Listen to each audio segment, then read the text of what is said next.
Mesdames et messieurs de la presse, bonsoir.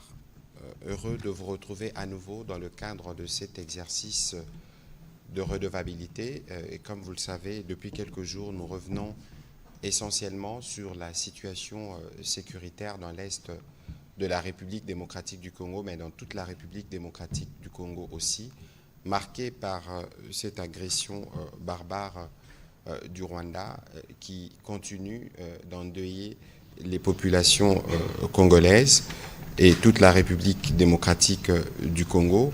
Ce soir, nous voulons faire un focus sur les raisons de cette guerre. Parce que depuis plusieurs semaines, plusieurs mois, nous disons que le Rwanda fait cette guerre parce que le Rwanda vit du pillage systématique des ressources minières de notre pays. Nous aurons l'occasion au cours de cet échange avec mon collègue le ministre de Mines de revenir sur les détails et de faire la démonstration par A plus B que tous ces compatriotes qui décèdent, toute cette aventure qui conduit l'armée rwandaise à exécuter des enfants, vous avez suivi ce qui a été dit aujourd'hui notamment sur ce qui s'est passé à Bukavu, c'est fait à dessein parce que sans cette guerre, le Rwanda ne pourra pas survivre, en tout cas pas dans sa forme actuelle. C'est donc dans ces cadres-là que nous avons voulu associer dans le cadre du front économique, parce que comme nous vous le disons, cette guerre, nous la menons sur plusieurs fronts. Nous avons évidemment un front militaire, un front diplomatique, un front judiciaire, un front économique, un front médiatique. On a rajouté front spirituel, d'autres parlent de front scientifique. Nous irons sur tous les fronts pour ce qui concerne notre pays et pour que nous puissions nous assurer que la combinaison des efforts qui sont faits sur ces différents fronts nous permettent de retrouver la paix et la sérénité dans chaque coin de la République démocratique du Congo. C'est ce qui fera l'objet du briefing de ce soir et nous aurons évidemment l'occasion de revenir notamment sur les bilans, le dernier bilan de la situation de ce qui avait prévalu à Goma le 27 janvier dernier à l'arrivée des forces d'occupation. Monsieur le ministre de Mines, bonsoir. Bonsoir. Et ce soir, nous avons évidemment le privilège de vous avoir ici dans le cadre de cet exercice de redevabilité pour la première fois à Kinshasa. C'est parce que nous voulons démontrer à notre opinion qui nous suit de partout en République démocratique du Congo que si on nous fait cette guerre, c'est parce qu'on veut voler nos minerais, que si on nous fait cette guerre, c'est parce que le Rwanda, depuis 30 ans, a construit son économie sur le dos de la RDC et sur le vol de ce qui doit contribuer à la construction de routes, à la construction des écoles et des hôpitaux pour nos enfants. Vous êtes le ministre de Mines, vous connaissez donc plus ou moins tous les éléments qui concourent à cela. On parle de guerre économique, on parle de minerais de sang, nous avons une action en justice contre Apple.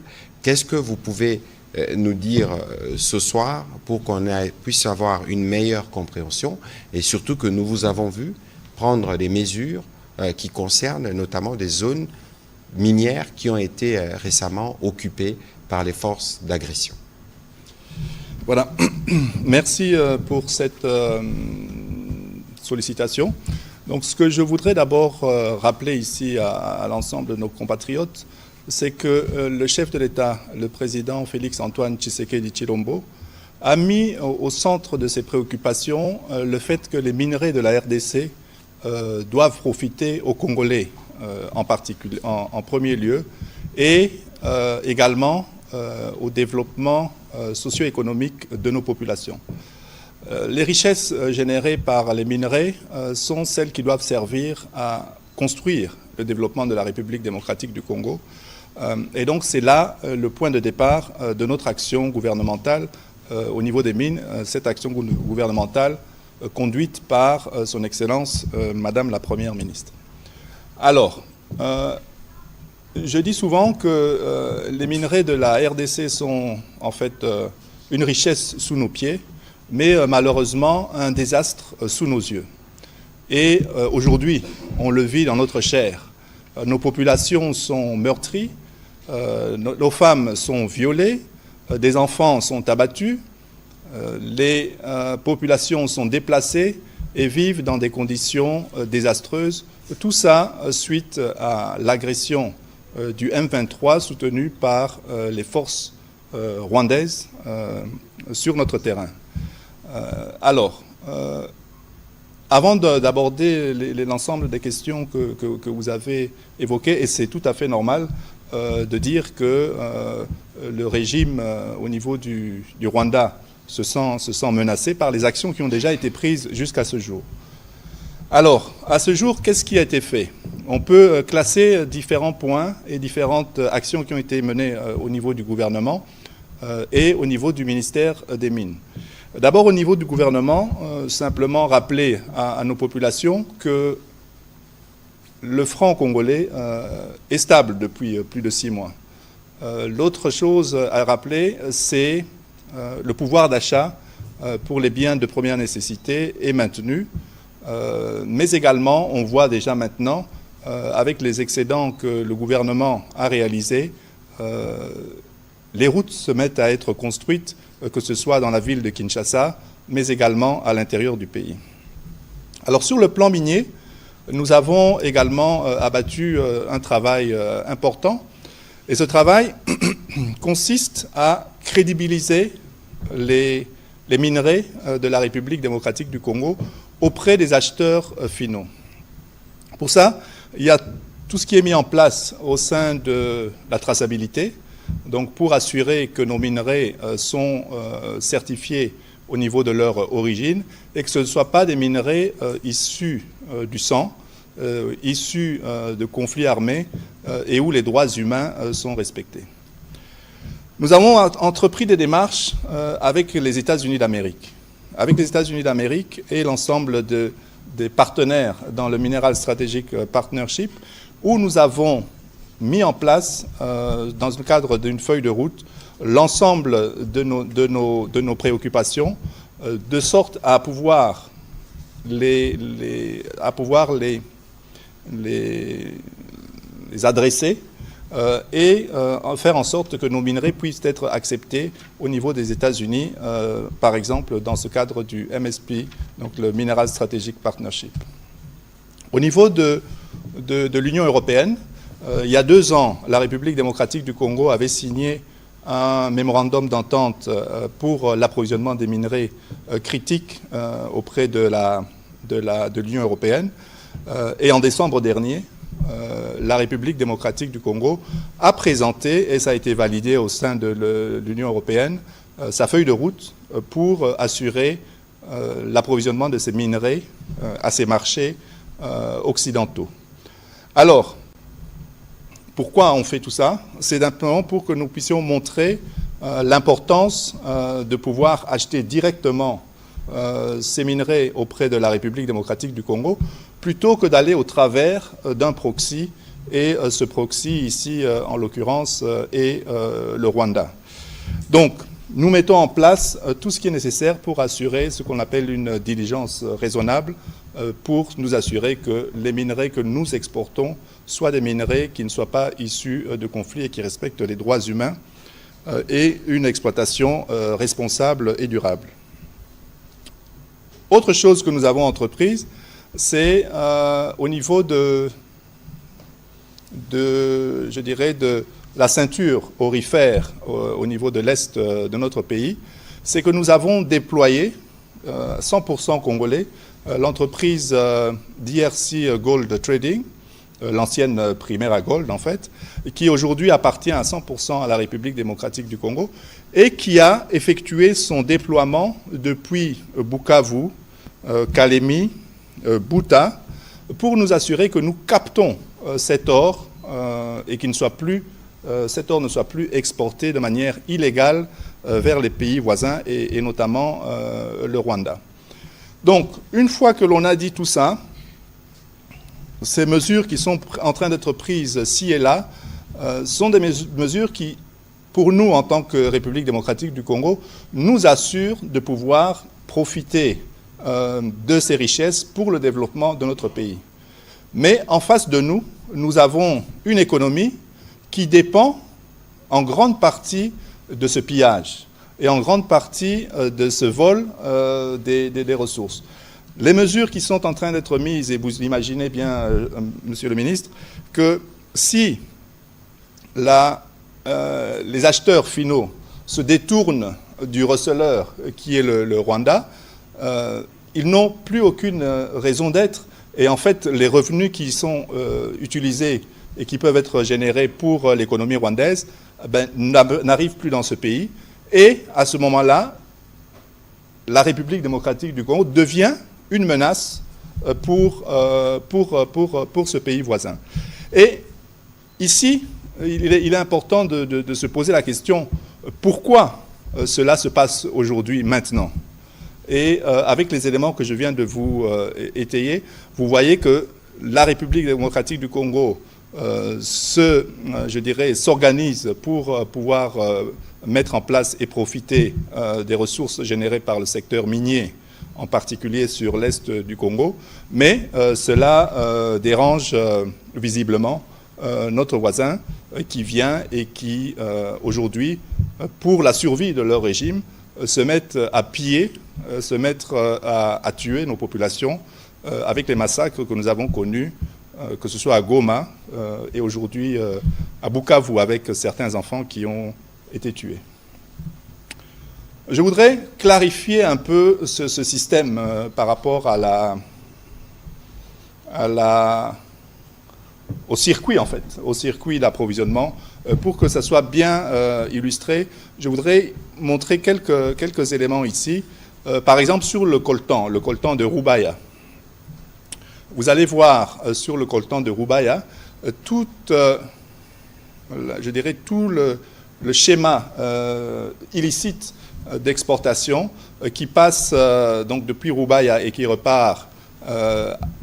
Avant, ça partait sur Bunagana, mais aujourd'hui, cela passe également par Kibumba. Donc, vous voyez que là, ce sont des circuits d'exportation illicites vers le Rwanda pour le coltan.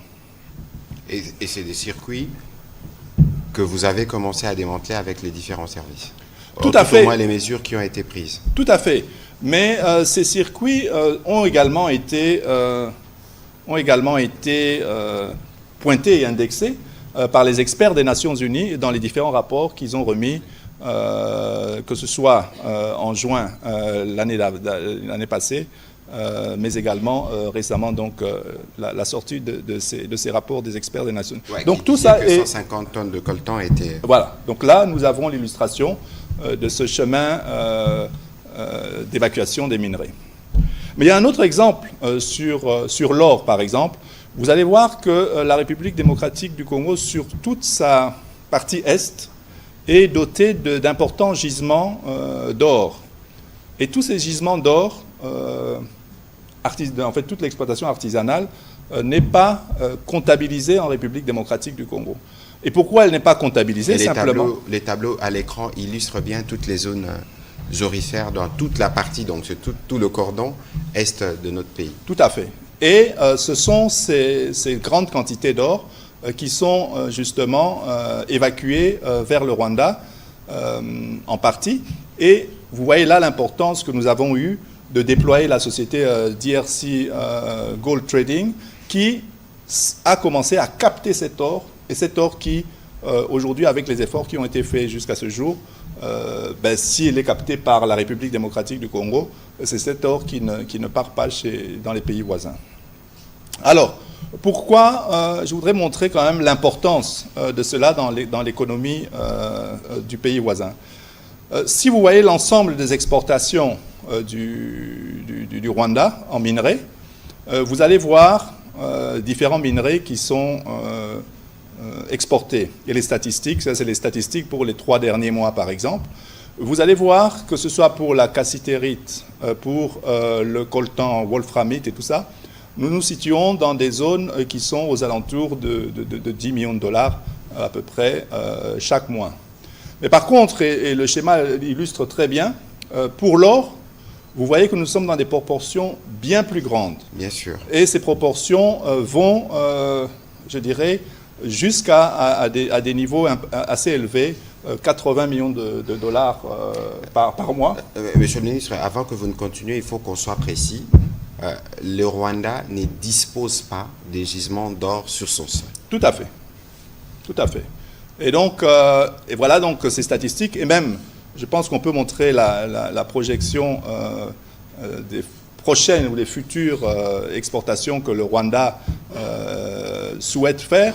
Nous passons depuis 2022 de pratiquement 500 millions de dollars jusqu'à 2026 à plus de 2 milliards de dollars d'exportation d'or, qui est en fait l'or pillé dans la République démocratique du Congo. Et vous comprendrez que les mesures qui ont été prises jusqu'à ce jour au niveau du ministère des Mines font en sorte que cela impacte fortement, parce que dans la mesure où nous aurons mis en place tout notre système de traçabilité, et que nous aurons assuré la livraison aux pays, je dirais, qui ont besoin, donc les utilisateurs finaux, eh bien à ce moment-là, cette projection de 2 milliards d'or ne rentrera plus dans les comptes du Rwanda. Et c'est là... c'est la vraie raison de la guerre, parce que 2 milliards jusqu'en 2026, c'est plus de 50% du budget du Rwanda. Voilà, c'est ça. Et donc cela démontre que leur régime, aujourd'hui, face aux mesures qui ont été prises par le chef de l'État et par le gouvernement de la République démocratique du Congo, fait en sorte que leur régime, aujourd'hui, se trouve dans une situation, je dirais, d'insécurité. Et pour combler cela, et pour s'assurer la pérennité de leur système, ben, pour eux maintenant, l'idéal est d'attaquer la République démocratique du Congo. Et vous voyez, le déploiement se fait sur ces zones de l'Est de la République du Congo, que ce soit pour l'or, mais également pour le coltan et les autres minerais qui se trouvent dans la région. Monsieur le ministre, on va revenir sur la question, parce que c'était l'un des points qui a été aussi abordé par les présidents de la République, qui disaient justement, dans le cadre de la stratégie générale, quelle était notre stratégie pour donner une réponse à tous ces processus de pillage. Dans un plan A, mais dans un plan B, il fallait nous assurer que nous nous réapproprions la production aurifère, que nous encadrons les artisanaux pour voir dans quelle mesure nous-mêmes nous allons profiter de cette manne minière. On peut réécouter le président de la République. Mais à Takutu, to Keina Nzela wana ya mine, to lingi pe opesa yango valeur. Minere na biso to lingi lisusu ebimaka na moyibi te ekendeke kovwamisa bamboka bapaya. Yango bokoyoka to bosi boyoki société na biso moko ya Congo, kombo nango Primera Gold, eye pe kofongola baporte nango awa. Ndeko Congolais oyo ayebi ke atimolaka na mosala oyo ya or bauni, ayeba te lelo tokomi na comptoir na biso moko ya bana mboka, kombo nango Primera Gold, mema koli na yo kuna. Tika nzela ya kozwaka or okendaka kolekisa yango banzela ya moyibi, ekendaka kovwamisa bamboka bapaya. Sikoyo tokomi na oyo ya biso moko ya bana mboka, oyo ekopesa biso sikoyo occasion ya kozwa ba moyen ya kotonga mboka, ya koluka kosala kokopesa ba occasion opportunité ya misala pona bana mboka. Voilà, ces meetings s'étaient nés donc à Buta il y a quelques mois. Monsieur le ministre, nous avons vu retourner, vous êtes retourné justement dans les bases Ouélé, à Buta spécifiquement. Vous avez ouvert ou lancé les activités de la DRC Gold Trading. Tout à fait. Donc, comme j'expliquais, DRC Gold Trading, l'ancien Primera Gold, 100% congolais, aujourd'hui organise tout son déploiement sur la ceinture aurifère de l'Est de la République, comme je le disais, Kalemi, également Buta, et c'est également là où l'on voit l'intervention du chef de l'État qui rappelle à nos populations l'intérêt et le besoin important que ces minerais puissent profiter aux Congolais plutôt que profiter à des États voisins qui nous pillent nos ressources. Voilà, avant que nous puissions passer la parole aux journalistes pour des questions, donc récemment vous avez pris une mesure, un arrêté, identifiant certaines zones comme des zones rouges. Pourquoi avoir pris cet arrêté? Et zone rouge, pour ceux qui ne sont pas aussi outillés sur les questions minières, qu'est-ce que cela veut dire? Voilà. Ici, en fait, lorsque nous avons pris le 12 février l'arrêté qui instituait les territoires de Massissi et Calais comme des territoires zones rouges, en fait, ce sont des territoires pour lesquels l'exploitation et la commercialisation des minerais est maintenant interdite. Pourquoi?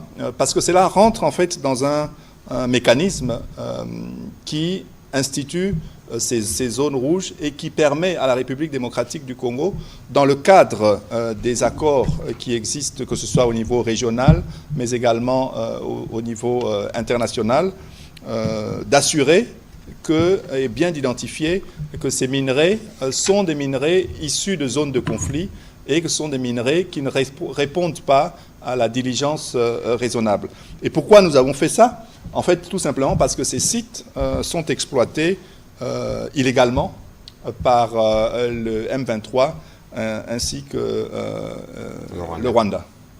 D'accord. Donc, et on verra évidemment par rapport au processus des certifications régionales qui existent. La CIRGL, il y a des questions de compatriotes qui disent mais pourquoi on n'arrive pas à labelliser comme c'était les diamants du sang? Pourquoi on n'arrive pas, pour tout ce qui est pillé par le Rwanda aujourd'hui, pourquoi on ne labellise pas un minerai du sang pour que finalement plus aucun pays ne puisse le racheter ou plus aucune compagnie ne puisse s'approvisionner dans des circuits où les femmes sont violées, les enfants sont tués et les travaux forcés sont faits faire par les enfants? C'est exactement la démarche et ce sont en fait les premiers pas qui nous amèneront vers tout cela. Et je développerai, par exemple, ici ce que nous pouvons faire et nous allons faire, c'est d'instituer après la suspension des exportations de ces produits au travers du Rwanda, par exemple, dans le cadre de la CIRGL. Donc cela nous donne les premiers pas et des prémices pour pouvoir aller faire le plaidoyer au niveau international pour nous assurer que cela ne sera plus commercialisé et que cela ne permettra pas et qu'en fait que ça démontrera que ce n'est pas une exploitation responsable et une exploitation durable. Voilà, merci beaucoup Monsieur le Ministre pour vos mots introductifs. À présent, on va prendre les questions de journalistes. On va commencer la série par Monsieur Amédée Morab.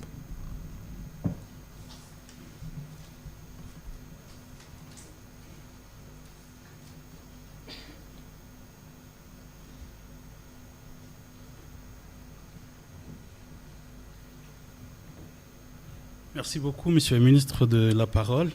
Je vais poser deux questions au ministre des Mines.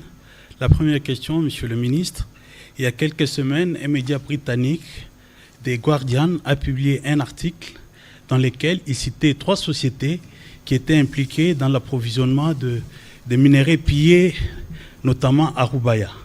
Il a cité Minterra, et Sanris, qui serait une société chinoise, et Trexis, qui est une société belge. Alors, je voudrais savoir si vous avez de plus en plus d'informations par rapport à ces 3 sociétés qui sont impliquées dans les pillages des ressources minières en RDC. Et puis, est-ce qu'on peut avoir la cartographie de toutes les entreprises qui sont impliquées dans l'approvisionnement de ces minerais volés en RDC? Ça, c'est la première question. La deuxième question... Monsieur le ministre, je sais que nous avons un fonds minier pour les générations futures et souvent, après des catastrophes, on crée des fonds sociaux pour intervenir, pour venir en aide aux populations qui sont meurtries. Est-ce qu'il n'y a pas moyen de créer un fonds pour la guerre? Je sais que nous avons un budget pour la défense, mais c'est un budget pour maintenir l'armée, la défense de manière générale. Est-ce qu'on ne peut pas créer un fonds pour faire la guerre? Parce que quand on suit les discours du président de la République après l'occupation de Goma, il dit nous devons augurer une nouvelle ère de paix. Et pour qu'on ait cette ère de paix, il faut faire la guerre. Est-ce qu'on ne peut pas créer un fonds pour la guerre? Voilà, merci Monsieur le ministre. Voilà, Monsieur le ministre, allez-y. Voilà, merci Monsieur Amédée. Donc les sociétés que vous citez qui sont dans l'exploitation du coltan, et principalement le coltan de Roubaïa, en fait sont ces sociétés qui sont également ciblées. Lorsque je dis les acheteurs finaux, c'est eux, c'est elles que l'on vise. Ici, qu'est-ce qui va se passer? Nous avons pris un arrêté pour instituer des zones rouges. Nous avons également, depuis ce jour, lancé des notes verbales aux différents partenaires internationaux que nous avons, que ce soit l'OCDE, que ce soit l'Union européenne, que ce soit la MONUSCO, que ce soit l'Union africaine, et ainsi de suite. Nous avons donc lancé ces notes verbales. Pourquoi nous lançons cela? Ben justement, c'est pour pouvoir cibler à la fin les entreprises qui sont utilisatrices de ces minerais du sang issus des zones rouges. Nous avons également, nous sommes assurés que l'arrêté qui a été pris sur les zones rouges soit officiellement envoyé aux représentations diplomatiques d'un ensemble de pays. Que ce soit les pays, les 5 permanents au niveau du Conseil de sécurité, mais également Traxys, qui est une société belge, donc en Belgique, en France, aux Émirats arabes, en Chine. Donc voilà, nous avons lancé l'ensemble de ces mesures pour nous assurer que, au final, toutes ces représentations diplomatiques et ces pays et entreprises qui travaillent dans ces pays ne te disent pas qu'elles n'étaient pas au courant. Donc ça, ce sont les démarches qui sont menées là. Au niveau de la CIRGL, nous assurons, comme je l'ai dit tout à l'heure, et nous allons lancer au niveau de la CIRGL, donc pour les Grands Lacs, et tout ça conformément aux règles qui régissent la CIRGL, nous allons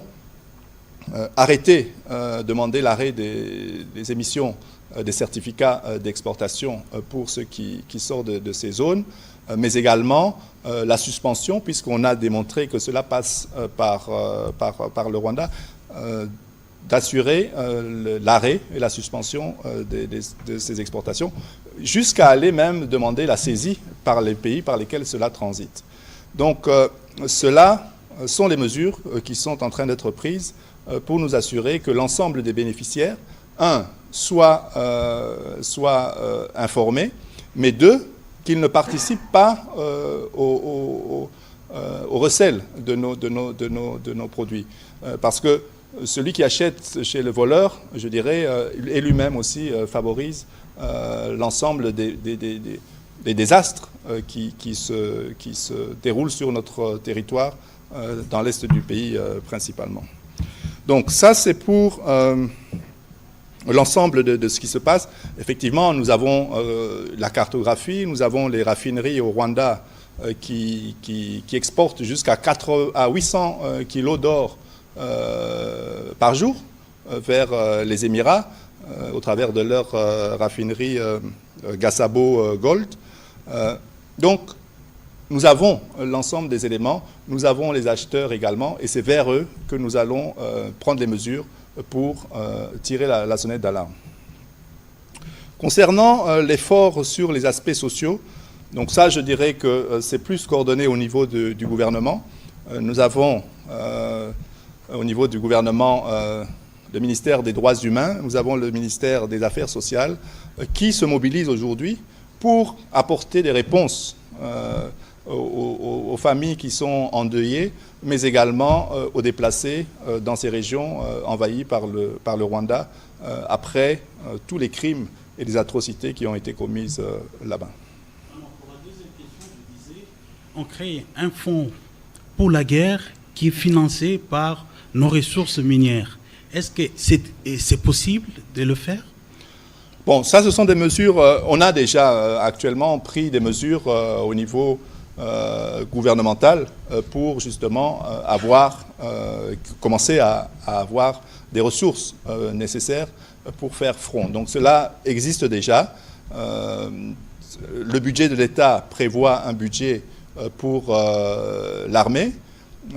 Et donc, dans une situation particulière aujourd'hui, la première réponse a été justement de pouvoir mobiliser des sommes importantes, que ce soit au niveau des activités minières, mais également au niveau d'autres entreprises de l'État et entreprises au niveau de la République démocratique du Congo, pour pouvoir participer à cet effort de guerre. Mais de toute façon, nous voyons déjà qu'il y a des vagues de mobilisation, notamment on a vu dans les églises, certaines sociétés, ou même dans l'administration publique, des volontaires. Nous allons, dans les jours qui viennent, communiquer sur les comptes qui ont été désignés à propos au niveau du ministère des Finances. Ce qu'il faut comprendre ici, la guerre, évidemment, ça requiert des moyens financiers, et de ce point de vue, les présidents de la République avaient déjà donné des instructions précises, mais les moyens le plus importants dont nous avons besoin dans les circonstances actuelles pour faire cette guerre qui a de multiples facettes, c'est vous et c'est tous ceux qui nous suivent à la maison. D'abord, parce qu'il faut comprendre que les milliards qui sont volés par les Rwandais ici, c'est les milliards que si nous arrivons à les capter, nous permettront d'améliorer, par exemple, la desserte en électricité, la desserte en eau potable ou les routes. Et donc, si aujourd'hui, le Rwanda choisit en réalité de nous imposer cette guerre de cette manière avec autant de violence, c'est parce qu'ils savent que l'avenir de leur enfant est compromis par rapport aux mesures que nous avons prises. Et donc aujourd'hui, lorsque nous vous disons que cette guerre, ce n'est pas une guerre qui est faite au président Tshisekedi, c'est une guerre qui est faite à tous les Congolais, partout où ils se trouvent. Ça veut dire que de l'argent que nous aurions dû capter pour nous est volé par les Rwandais. Et maintenant que nous prenons des mesures pour que cet argent ne puisse plus être volé, ils nous font la guerre.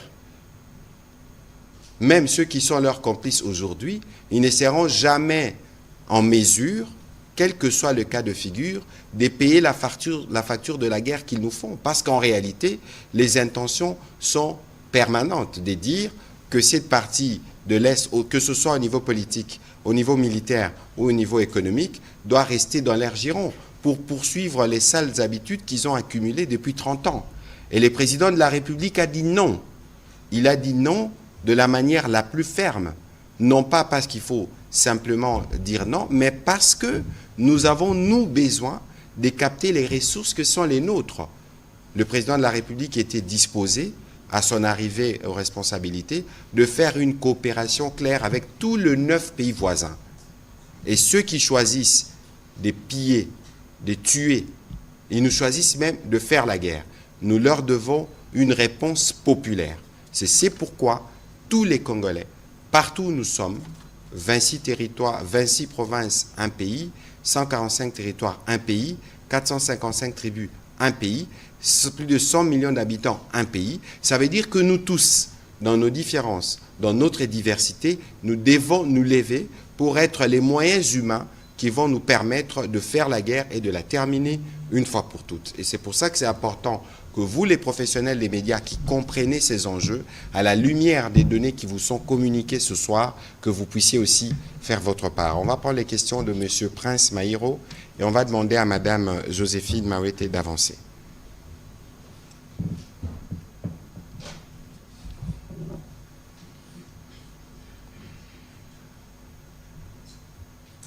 Merci beaucoup. Je voudrais revenir sur la guerre économique que le Rwanda est en train de mener. Je voudrais savoir de manière claire, en termes de chiffres, après l'occupation par les Rwandais supplétifs du M23 de la ville de Goma et de Bukavu, la ville de Bukavu, qu'est-ce que nous perdons, la République, en termes de chiffres, de manière claire sur votre secteur, bien sûr. Voilà. Vous avez vu les chiffres qui ont été présentés sur l'or, par exemple.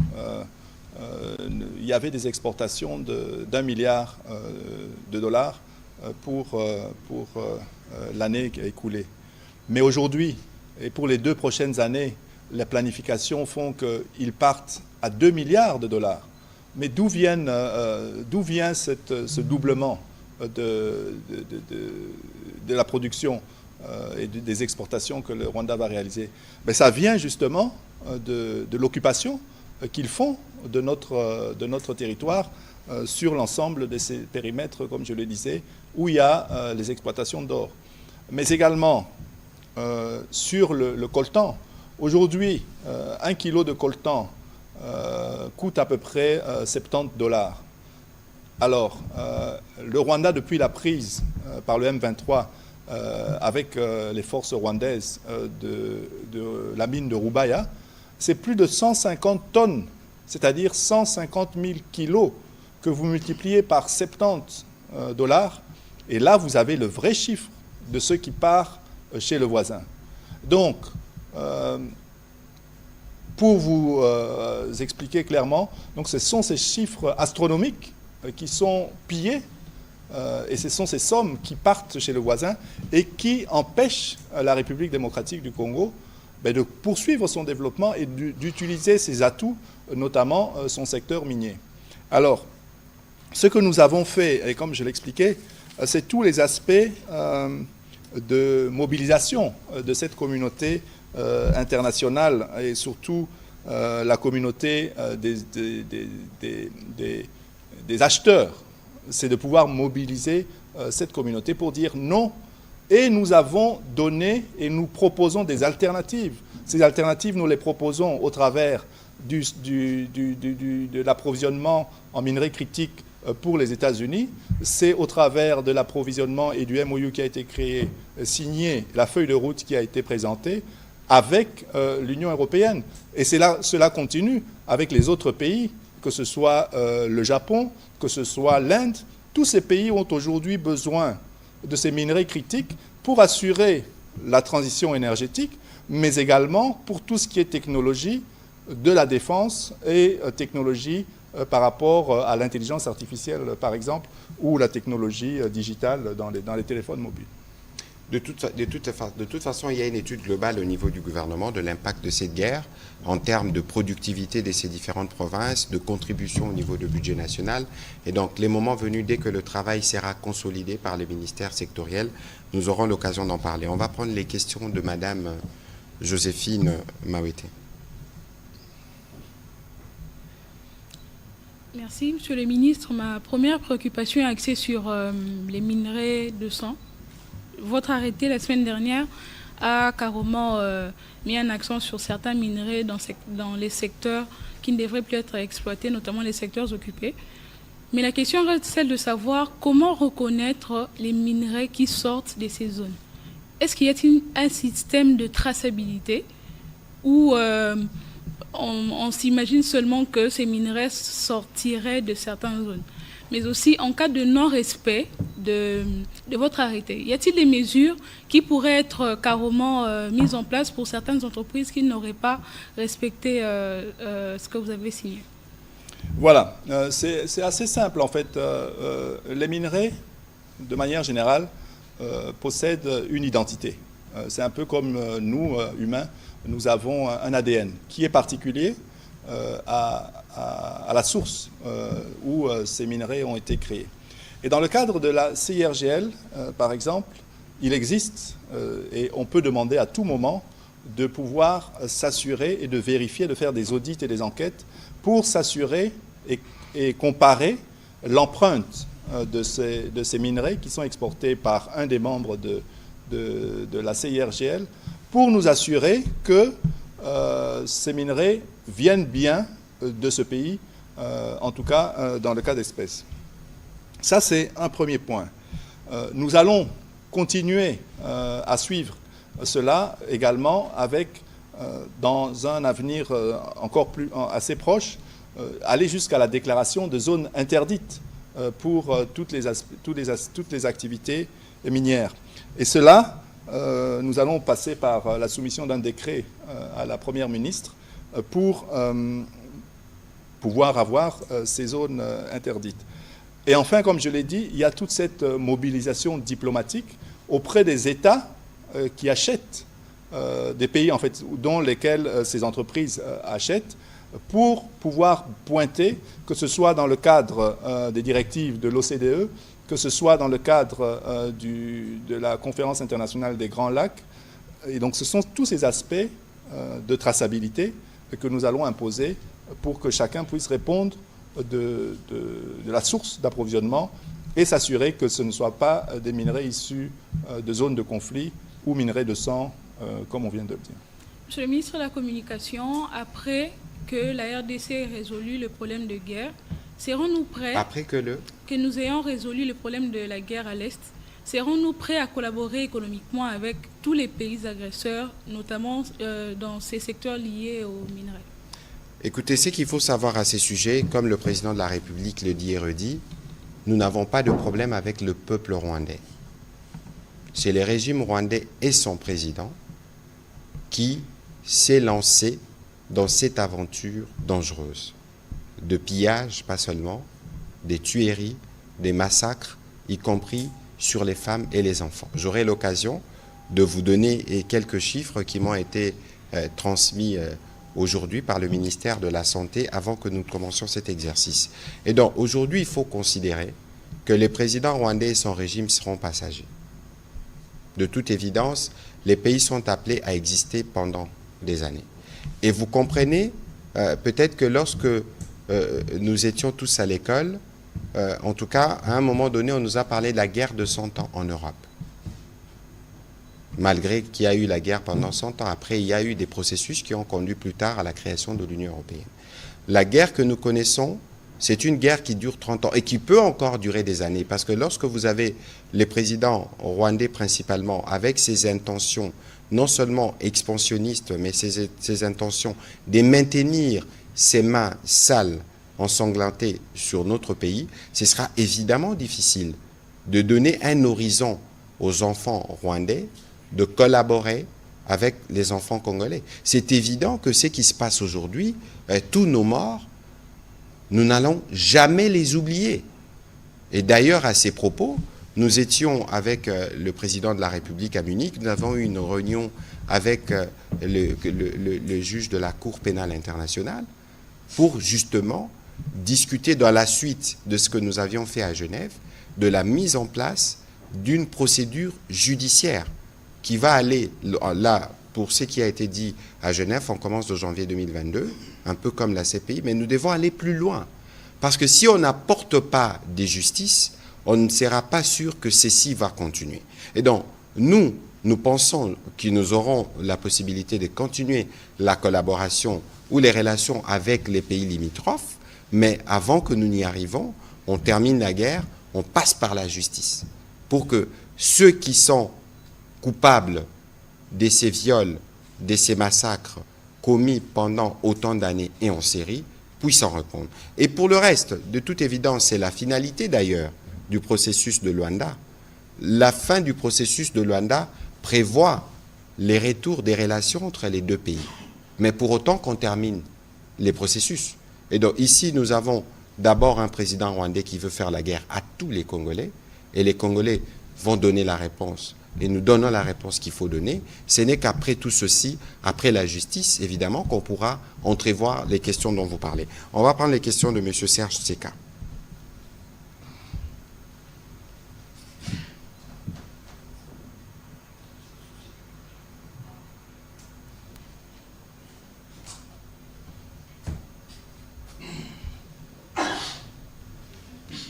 Merci, Monsieur le Ministre, pour la parole. J'ai deux questions et deux autres préoccupations. Excellence, Monsieur le Ministre, vous venez de parler de ces pays. Il s'est passé ce que nous savons à Goma. Exactement, si nous pouvons savoir où est-ce que nous en sommes avec les enquêtes, si elles ont déjà commencé, ou à une procédure quelconque pour charger les responsables de ces charniers.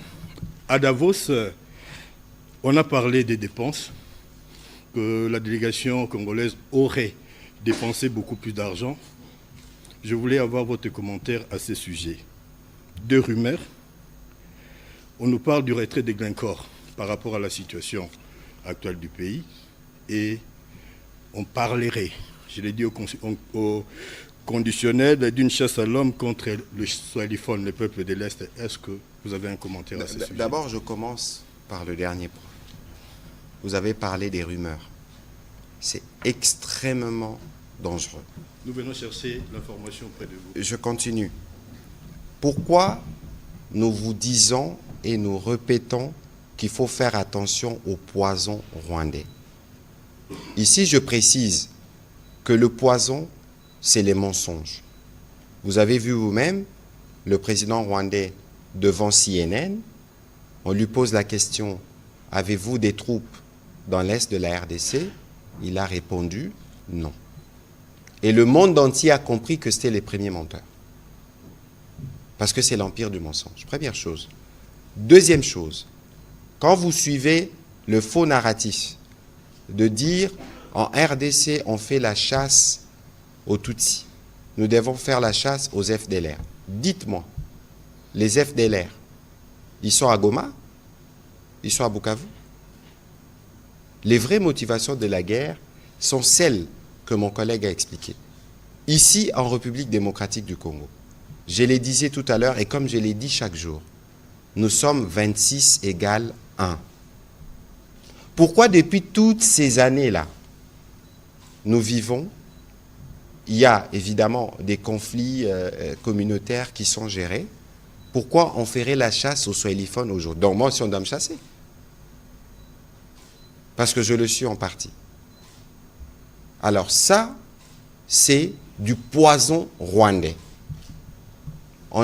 J'ai entendu, quelqu'un m'a appelé tout à l'heure, une voice note qu'on attribuerait à la maman du président. Mais toutes ces choses-là, ne comprenez-vous pas que nous sommes dans une guerre et que dans cette guerre, ce n'est pas pour rien que nous disons que vous tous, vous êtes des soldats ou des officiers dans cette guerre, parce que c'est aussi par là que le poison de la division passe. Parmi vous ici, mais nous avons des Baswahili. Ont-ils été chassés? Comment vous faites pour reconnaître un Mouswahili? Et si vous regardez bien, dans la plupart, parce que j'ai reçu une vidéo à propos, vous avez une voix qui dit, qui cite, « Ah, tel Aza, tel, Rwandais. » Mais faites attention, parce que la tactique, c'est laquelle? C'est de faire une infiltration. La personne qui filme peut prendre une vidéo fausse. Et quand il prend ça, eux, ils peuvent s'en servir pour dire, voilà, regardez là-bas, il y a les discours de la haine.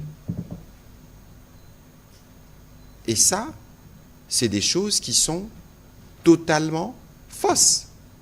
Ceci ne veut pas dire que demain, on peut avoir on a un conflit à l'entrée de Kinshasa. On a le conflit qui a été résolu en province orientale. Entre les communautés, il peut toujours y avoir des tensions, mais il ne faut pas les raviver.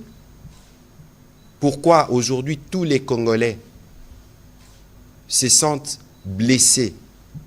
Mais c'est parce que nous tous, nous sommes en solidarité avec nos frères qui sont à Goma et qui sont dans toutes les zones sous occupation. Et donc il faut faire attention, parce que lorsqu'on veut nous conduire, et j'ai vu d'ailleurs un brûlot dans ces sens, des gens qui tiennent à tout prix à raviver ces démons de la division. Alors nous les Congolais, on va se diviser au profit du Rwandais qui nous pille et qui nous tue, suivant la démonstration qui a été faite ici. Donc il y a de la place pour les discernements. Tous ceux qui sont morts à Goma, plus de 3000, et d'ailleurs, je vous donnerai les chiffres, il y a 5000 corps qui ont déjà été enterrés. Donc, les bilans, d'après les derniers chiffres reçus du ministère de la Santé, nous allons dépasser les 8000 morts. Au-delà des intimidations, parce que les agents qui sont ici, nous vous parlons des chiffres, des structures, des santé. On ne parle pas de ce qui s'est passé dans les avenues, dans les rues, parce que vous savez tous que Goma a été transformé en cimetière pendant quelques jours. Dans les structures de santé, on a recensé 1568 morts dans ceux qui y étaient. Donc, ça s'y rajoute. Heureusement qu'on a pu obtenir un couloir humanitaire pour faire parvenir le son qui avait été pris ici. Aujourd'hui, on est à plus de 4375 blessés dans les structures de soins de santé. Je précise, les structures de soins, ça veut dire qui ont été enregistrées dans les hôpitaux. Et donc, vous voyez non seulement qu'on a tué en masse, on veut mentir, parce que si vous lisez, justement, le président rwandais, il dit 400, 500 morts. Mais même 500 morts, Vous imaginez, vous êtes Congolais, on tue 500 de vos compatriotes. Il y en a encore certains qui ne disent pas mot, qui ne compatissent pas. C'est incompréhensible. Quelles que soient nos ambitions politiques ou nos calculs politiciens, quels sont les messages que nous donnons aux jeunes Congolais lorsque nous-mêmes, nous voulons d'une certaine manière nous satisfaire du massacre de certains de nos compatriotes, des avenirs gâchés, de jeunes enrôlés, des forces, des bébés tués, des camps des déplacés saccagés. Mais toutes ces horreurs-là, comment ne pas y mettre fin? Si nous voulons y mettre fin, nous devons être unis. Si nous devons y mettre fin, nous devons bannir les démons de la division. Et chaque fois que vous êtes témoin d'un cas de stigmatisation pour des raisons, des faciès ou pour des raisons n'importe laquelle, prévenez-nous, prévenez la police. Tous ceux qui les font les jeux de l'ennemi et on va les arrêter. Alors, vous avez soulevé une autre question qui était aussi, qui relevait de la rumeur. Je n'étais pas à Davos, mon collègue y était dans la délégation. Peut-être qu'il peut dire un mot parce que lorsque nous vous disons qu'il y a un poison rwandais qui est relayé malheureusement par beaucoup de Congolais dans les stricts objectifs de discréditer le pays en cet état où nous devons être unis, il faut faire attention. Collègue, peut-être que vous pouvez faire un commentaire oui, quand vous y étiez. Oui, voilà. Donc, effectivement, c'est une rumeur qui a circulé et qui a été alimentée, comme vous venez de le dire, par ce poison. La délégation officielle de la République démocratique du Congo, présidence ainsi que les ministres présents, était logée à Badragas, c'est-à-dire à 1 heure de Davos. Nous ne nous sommes pas cachés. Aujourd'hui, cette rumeur dit que la délégation de la République démocratique du Congo était logée à l'hôtel Kelenov, je pense que c'était ça. Nous ne sommes pas cachés, nous étions à Badragas. Donc déjà, c'est un premier point, on va dire, de discrédit. Le deuxième point, c'est que quand vous avez dans vos applications, vous pouvez aller sur des applications de recherche de logement, vous tapez Kelenov Hotel, et vous allez voir que les chambres d'hôtel sont à $85. Donc je ne vois pas... Oui, mais je dirais... Ça, c'est ce qui est écrit dans ce document. Mais aller sur les vraies preuves qui sont celles qui sont affichées. Et enfin, les ordres de mission, une fois qu'ils sont signés, les états de somme sont faits et cela est régi par les règlements au niveau du gouvernement.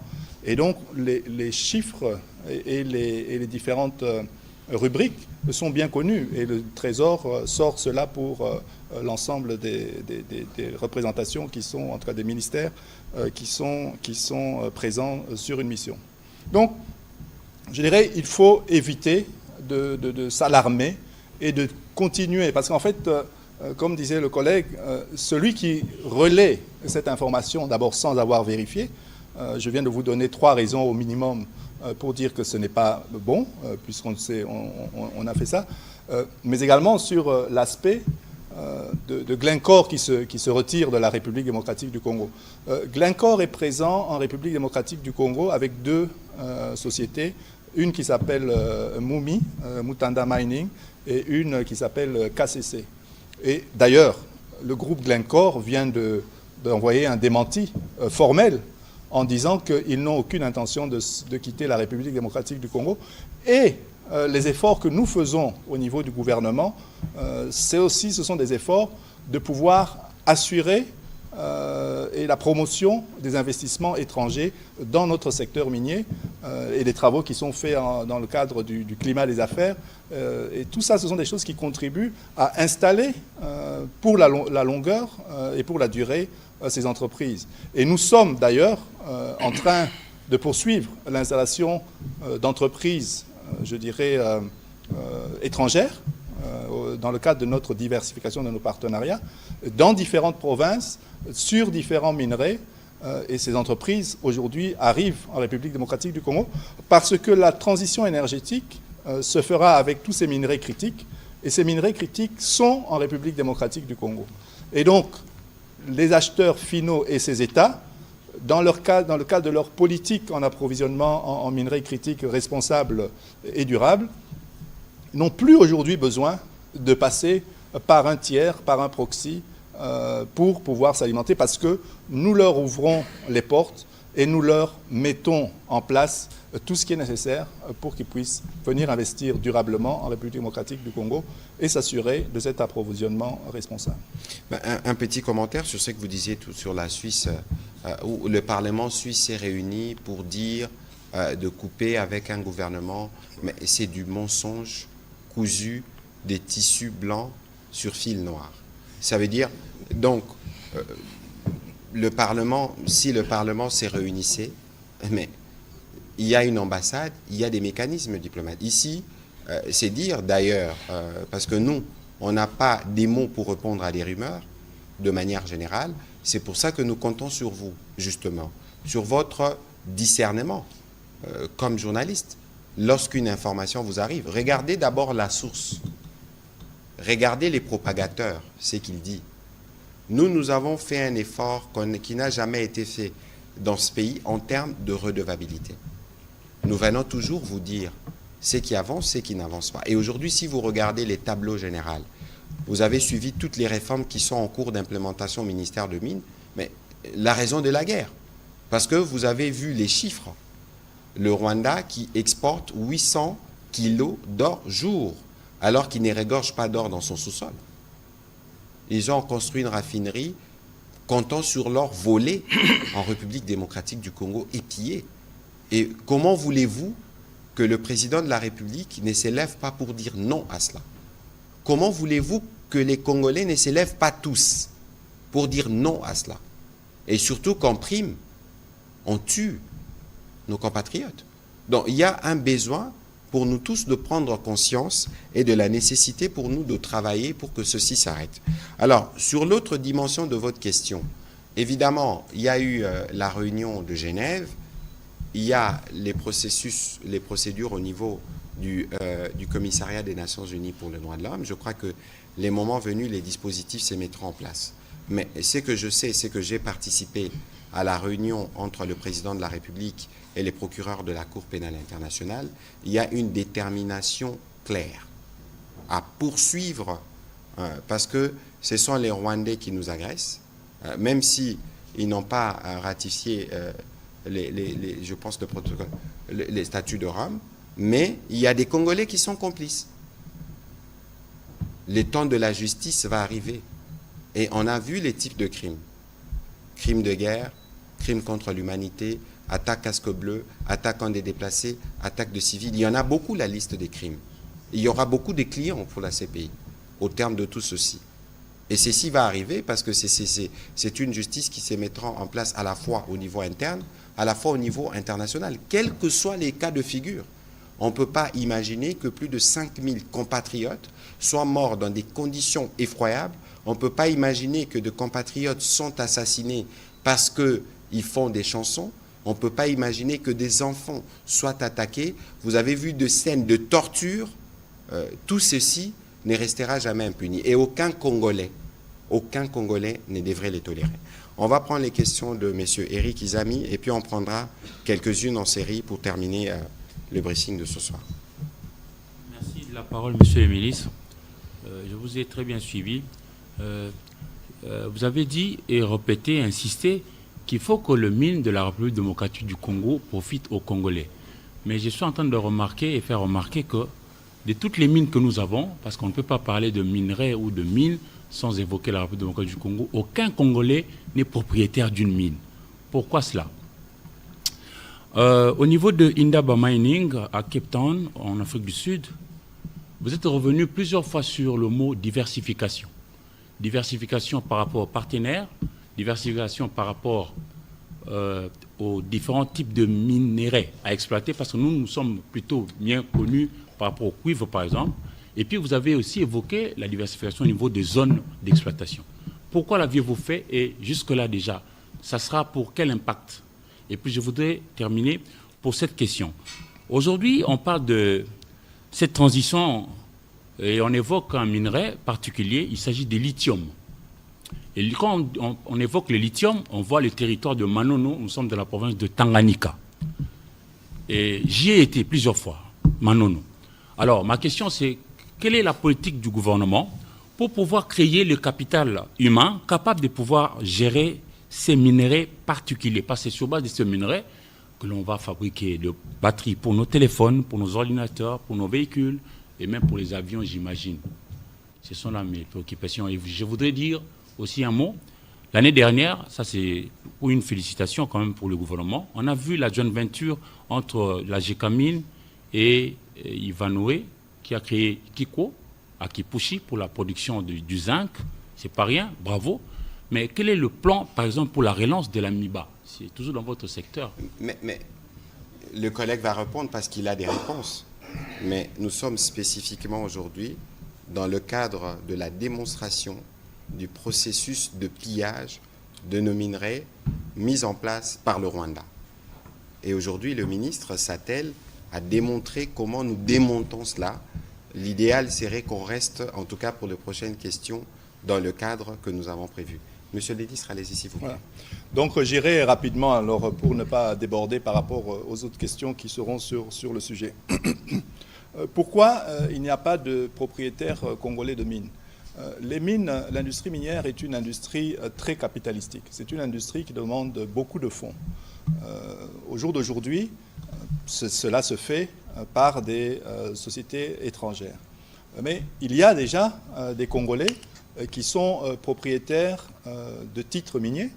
Ces mêmes Congolais qui sont associés au sein de coopératives qui déjà bénéficient des ressources qui sont générées par ce secteur minier.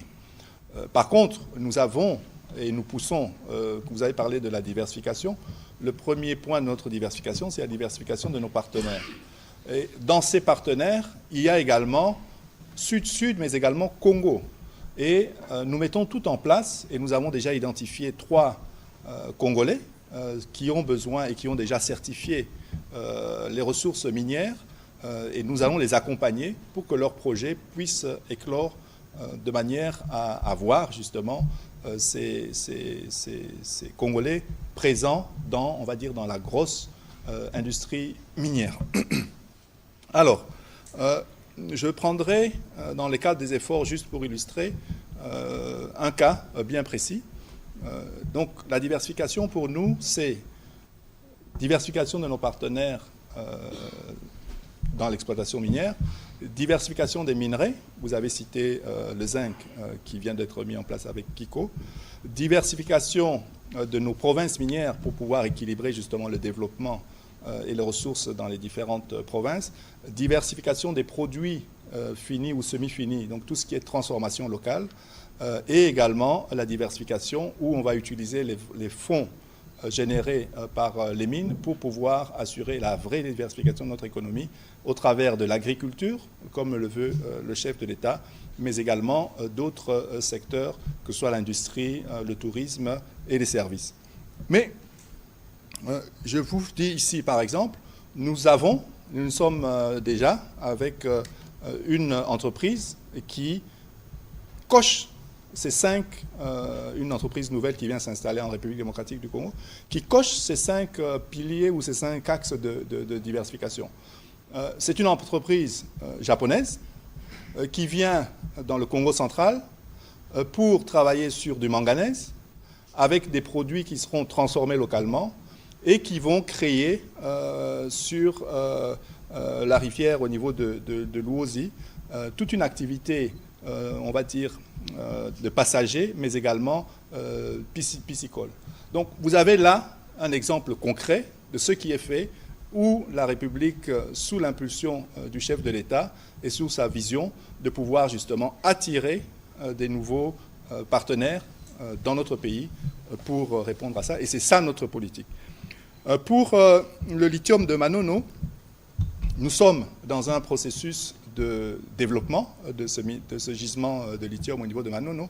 Et rien que pour vous dire, au jour d'aujourd'hui, entre Manono et Lubumbashi, on mettait 3 semaines, 2 à 3 semaines en fonction sur la route, pour aller de Manono à Lubumbashi. Aujourd'hui, avec les développements qui se font au niveau de Manono, maintenant, la distance et le temps pour faire ce trajet n'est plus que de 2 jours. Donc voilà un exemple où ce minerai contribue au développement et à la création d'infrastructures routières. Mais cela ne va pas s'arrêter là, parce qu'il y a encore des prochaines étapes sur lesquelles nous travaillons et que rapidement, en tout cas dans un délai assez court, nous allons présenter cela à l'ensemble de nos populations pour montrer que le gouvernement est actif et que les promesses faites par le chef de l'État ne sont pas des promesses vaines, mais justement des promesses qui puissent trouver des réponses, que ce soit en termes de création d'emplois, mais également en termes d'amélioration des services de base. Voilà, Miba. Alors pour la Miba, je dirais que ce sera assez long, mais on a déjà mis pratiquement 50 millions de dollars pour remettre en place on va dire l'activité, un temps soit peu, sur la Miba, et cela se poursuit, mais je pense que nous serons dans un autre débat pour pouvoir y aller plus longuement sur ces sujets. Mais récemment, en tout cas, nous avons déjà injecté 50 millions de dollars pour une reprise des activités au niveau de la Miba. Voilà, on va prendre la dernière série de questions avec M. John Kanyunyu, Patrick Angakutu, Clément Mwamba, et on terminera avec Mme Nathalie Facha en Lingala. Merci, Monsieur le ministre, pour... on prend les questions en série, s'il vous plaît. Merci.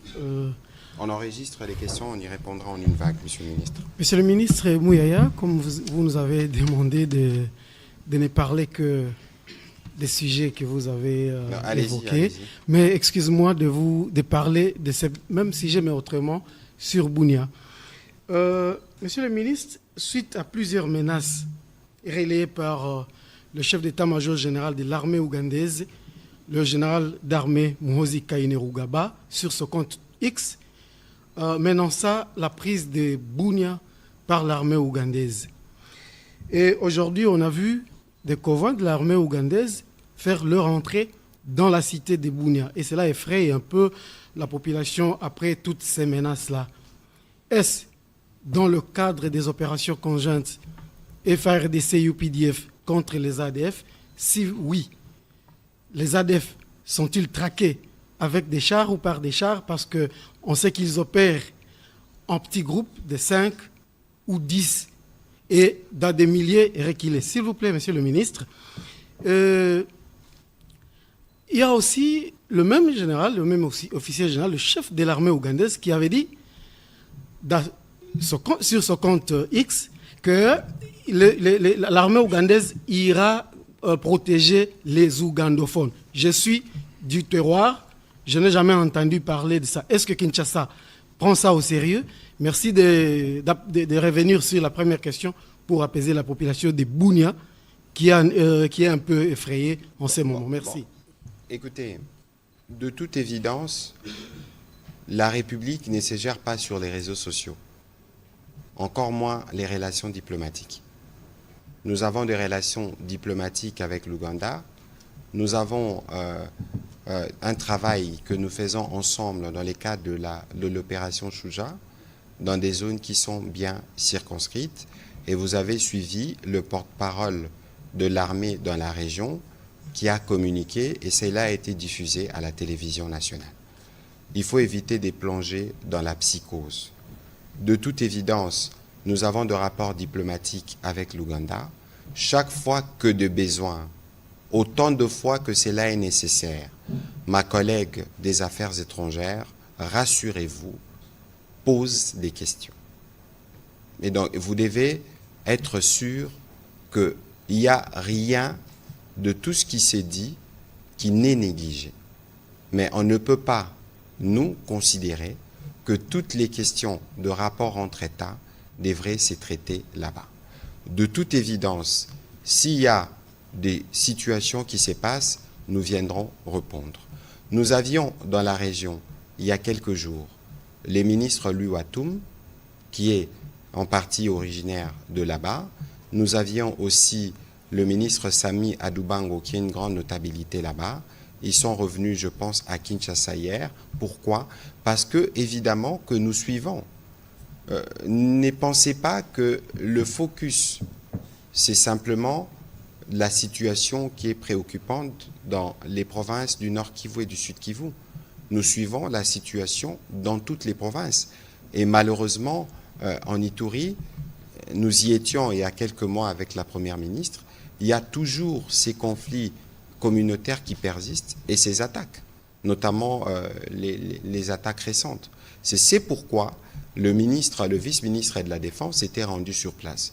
Et moi qui vous parle, nous communiquons de manière régulière. Ici, c'est aussi de dire toute notre solidarité, toute la solidarité du gouvernement au peuple de l'Ituri, dans sa grande diversité. Nous sommes très attentifs. Nous sommes à un moment particulier de notre histoire où nous avons une guerre, mais nous avons aussi ceux qui pensent, qui doivent s'aimer la psychose, notamment à travers l'usage des réseaux sociaux. Il y a eu un débat autour de cette question des réseaux sociaux, de quel est l'usage que nous en faisons. Et donc, les professionnels de médias, je pense qu'il est de votre responsabilité, parce que vous avez accès aux sources, de briser la peur. Chaque fois qu'il y a des situations, chaque fois qu'il y a des messages, ne vous y fiez pas, prenez le soin de vérifier. Et nous, comme gouvernement, nous prenons des actions, même si certaines n'apparaissent pas toujours sur la place publique. Et rassurez-vous que sur les sujets des l'Ituri, c'est un sujet qui figure en très très bonne place d'ailleurs dans les travaux qui s'est fait au quotidien et à tous les niveaux du gouvernement. Voilà. On va reprendre les questions de nos deux autres collègues et on va terminer. Excellence Mouya, il y a deux petites questions d'actualité par rapport à la situation sécuritaire. D'abord, nous avons suivi sur France 24 l'interview de Maxime Prévost, qui est le ministre des Affaires étrangères belge, qui a déclaré à haute voix que c'est la France qui bloque les sanctions de l'Union européenne contre le Rwanda. On aimerait bien avoir la réaction du gouvernement, mais aussi, on a suivi une fois de plus le président de la République du Congo, Sassou, qui ouvertement s'opposait aux sanctions que nous souhaitons, que nous sollicitons contre le Rwanda, à travers le monde bien sûr, et souhaite en même temps assumer la médiation entre nous et le Rwanda. Voilà. Merci. Les questions de Clément Mamba. Ok. Au porte-parole du gouvernement, pouvez-vous confirmer si réellement l'armée burundaise quitte déjà les territoires congolais? Autre préoccupation, quelle est la situation actuelle à Kamanyola dans la province du Sud Kivu? Merci. Merci.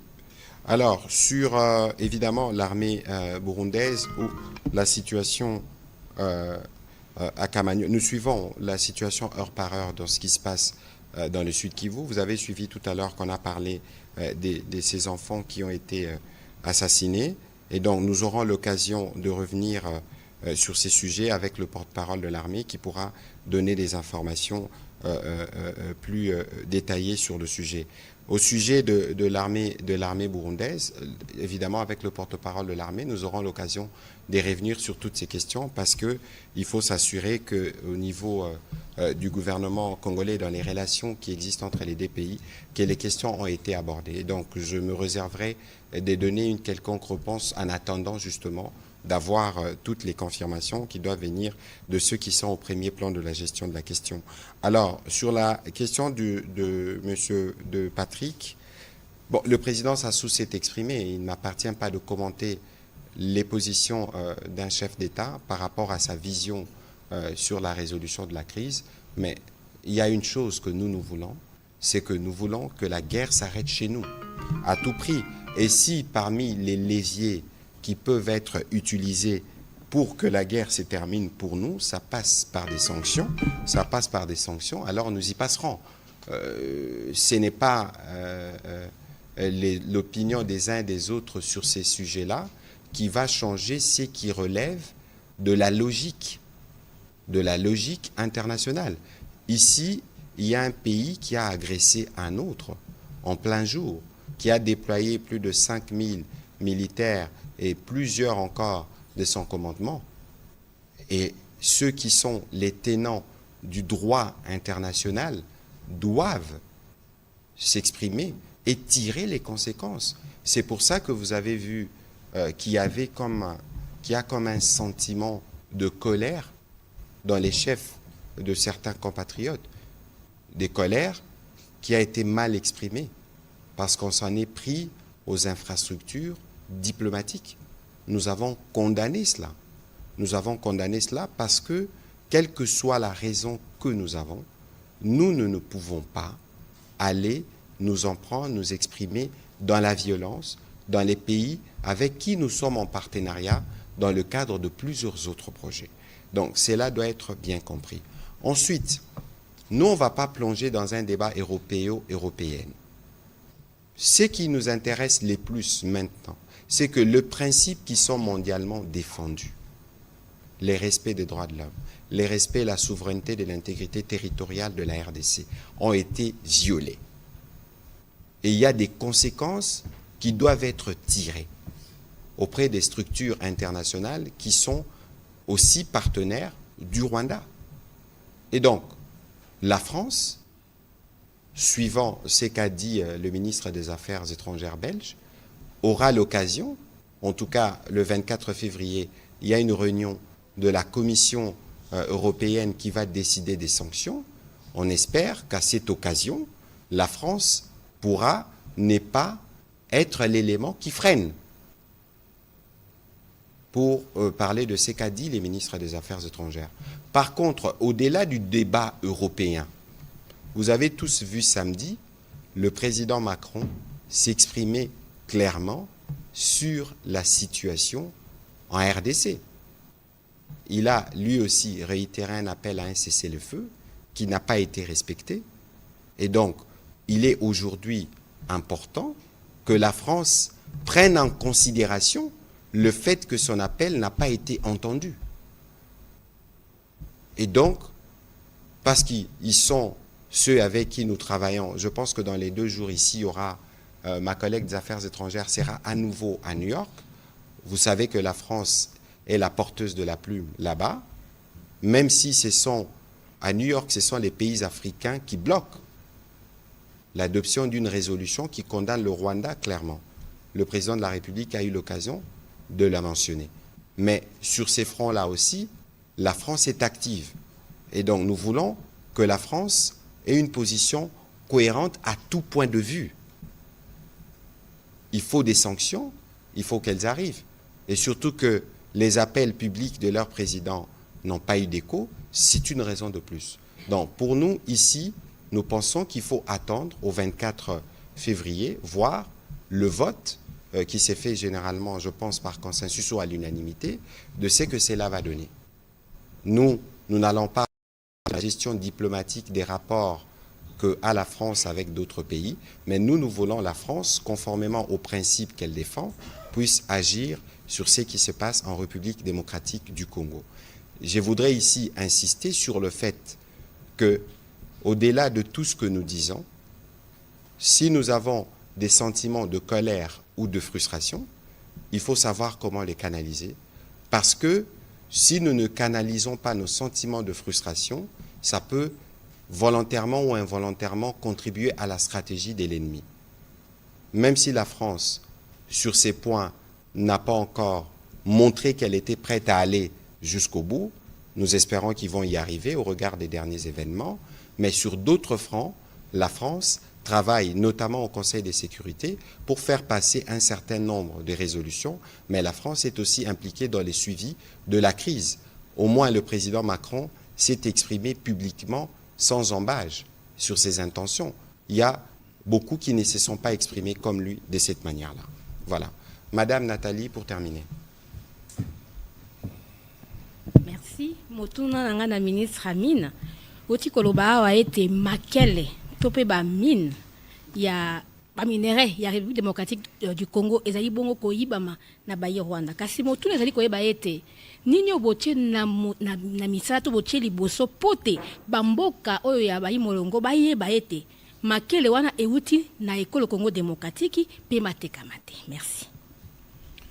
Voilà, donc, na niveau na bilo tochaki, to expliquer en na briefing, eza ba action que tozo mené, to salipe ba zone rouge pour la ba minerai ya territoire ya Masisi na Calais, mais aussi tozo continuer na cadre ya CIRGL, ko ça la mobilisation et ko tinda ba suspension et ko ça les mapper pour na mboka bazo sala musala ngo ya koyiba ba minerai na biso na Rwanda.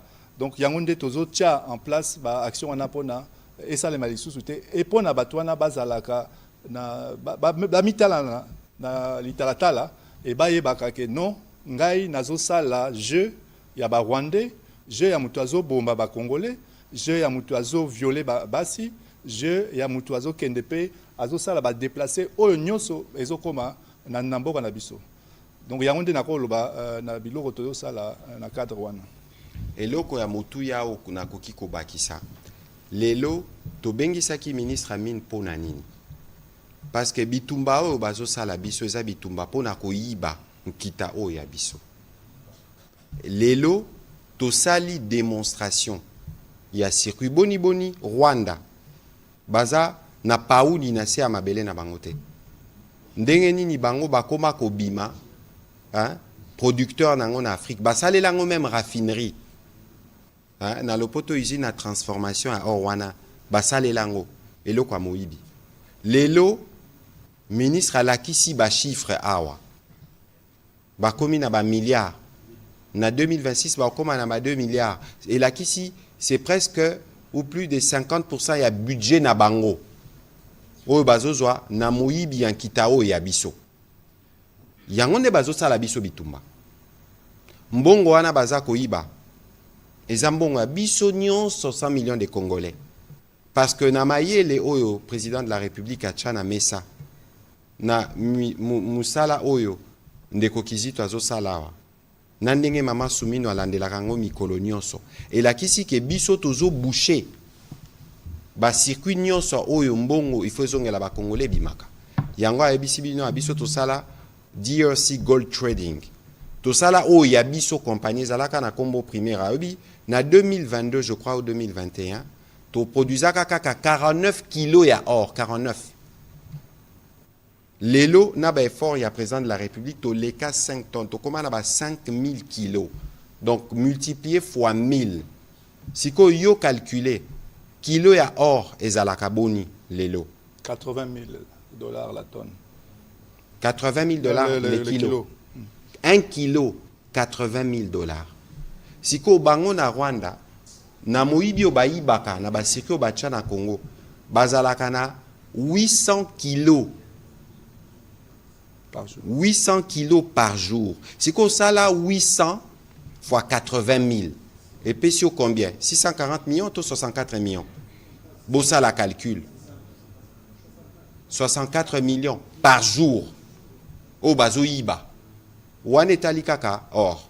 Siko so koti na o etali ba coltan, ba wolframite, na ba ressources o mususu, collègue atangiao, ba cassiterite. Yango bazo sala biso bitumba. Donc bozo yiba biso, bozo boma biso et na kati wana ezape na ba congolais o ba koti pe kopango. Mais to yebi ndenge kusuila parce que zambala liboso te. Yango na bitumba o biso nyonso il faut to telema. Eza bitumba ya président Félix Antoine Tshisekedi te. Eza bitumba ya biso nyonso ba congolais. Po misolo ana soki ekoti lelo tokoma na gratuité. Lelo intention président za gratuité mata ti na ba 8e, 7e na 8e o to bando benga seo. Lelo makanisi ezali santé koma ya ofele. To bongisa 145 territoires. To bongisa tozana besoin makoki. Siko biso tongi tozwa makoki oyo nzamba pesa biso. Bakomi kosala biso guerre. Est-ce que salaka? Yango biso nyonso photo lamuka. Biso nyonso photo telema. Biso nyonso il faut tozala na sima mapinga, na sima président de la République, na bitumba oyo. Ata bandeko mususu ba Congolais batengami kuna. Est-ce que bango bakozala mesure ya kopesa ba Rwandais loko balingi? Est-ce que ba Congolais ba kondima bazwa kito ya bango bapesa bato mosusu? Yango nazo beta sete biso nyonso tozala vigilant, toboya je ya monguna, parce que basi pe basali ba infiltration bango nde bazo lekisa ba message bazo attaquer ba Swahili, bazo beta ba Banyamulenge, makambo wana nyonso ya lokuta omoni o dénoncer, parce que biso réponse ya motuya o il faut topesa na mokili na bitumba oyo eza réponse ya unité, cohésion nationale. Yango nde il faut tozala nango, yango nde kopesa biso possibilité ya kosilisa bitumba oyo une fois pour toutes, parce que tali ba Congolais nyonso zala Muswahili, Mukongo, Muluba, to Mungala etali biso nyonso na betisete makasi na eloko wana pe na kosepela bino pe soki bozongi na bandako oboyoki ministre Amine apesi ba chiffre na ba schéma bobeta pe lisolo po bana na bino pe fo ba bandako yeba makambo ndenge zoleka po bango pe ba telema po mboka na biso et profiter na kitanango pe tout si ça ba problème à ma Congolais. Voilà, monsieur le ministre, on a terminé cet exercice. Avez-vous un mot pour clôturer? Voilà, ce que je voudrais dire que l'ensemble des actions qui visent en fait à frapper nos adversaires, que ce soit sur le plan économique, sur le plan combiné avec les efforts qui sont faits au niveau diplomatique, au niveau militaire, au niveau politique, l'ensemble de ces mesures feront en sorte que nous pourrons produire des effets. Et cela, ces résultats seront concrets et ce sont des résultats qui tendront à inverser la situation. Alors, derrière le chef de l'État, le président de la République, son Excellence Félix-Antoine Tshisekedi Tshilombo, nous continuerons à mettre en place ces mesures parce que nous n'allons pas lâcher ce combat et nous allons le poursuivre sans relâche, de telle sorte à couper l'herbe sous les pieds des pilleurs de nos ressources naturelles, je dirais, même si cela va aux dépens de leurs économies, parce que cela doit bénéficier au peuple congolais en premier et cela doit bénéficier au développement de notre pays. Voilà, merci beaucoup, Monsieur le Ministre. Nous ne manquerons pas de recourir à votre expertise sur cette question qui est un point central de la guerre que nous connaissons. Mesdames et messieurs de la presse, c'est sur cette note qu'on va terminer. Ce soir, l'objectif était de faire cet aperçu général sur la situation, en tout cas sur le front économique, avec la démonstration du pillage systématique de nos ressources mises en place par le Rwanda depuis des années et que nous devons tous arrêter. On ne saurait terminer ces briefings sans redire notre solidarité à nos populations du Nord Kivu, du Sud Kivu et de toutes les régions qui sont occupées, à nos populations des Litouris qui connaissent des cycles de violence. Il faut savoir que le gouvernement et tous les Congolais sont rangés derrière tous les autres Congolais. C'est dans des moments de preuve que nous devons montrer que nous sommes solidaires, que nous devons montrer que nous tous nous tenons à ce que nous avons des plus précieux, notre pays. Quelle que soit votre religion, quelle que soit votre tribu, quelles que soient vos convictions, mais ce qui nous unit ensemble, c'est les pays. Et lorsque les pays est agressé, nous tous, on s'est mis ensemble pour nous assurer que nous avons protégé. C'est pourquoi nous avons fait le choix de nous battre.